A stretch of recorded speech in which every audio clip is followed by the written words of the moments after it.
আসুন বানাই কাতলা রেজেলা। 4 পিস কাতলা মাছের টুকরো, 2টো গাদা, 2টো পেটি নিয়েছি। নুন মাখিয়ে 15 মিনিট রেখে হালকা আঁচে ভেজে তুলে নেব। এরপর ওই কড়াতেই 2 টিস্পুন ঘি দিয়ে 2টো তেজপাতা ও 2টো শুকনো লঙ্কা ফোড়ন দিচ্ছি।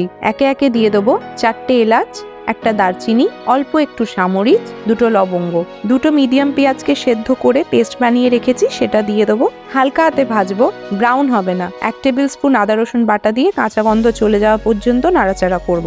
এবার 8-10টা কাজুর পেস্ট ও 50 গ্রাম ফ্যাটানো টক দই দিয়ে হালকা আঁচে মিশিয়ে নিন। সব মিশে গিয়ে তেল ছাড়তে শুরু করলেই 1 টিস্পুন চিনি ও স্বাদ মতো নুন দিয়ে দেবো। 2টো কাঁচা লঙ্কা দিয়ে অল্প উষ্ণ জল দিয়ে দেবো। জায়ফলের গুঁড়ো, 1/2 টিস্পুন সামরিচ গুঁড়ো ছড়িয়ে দেবো।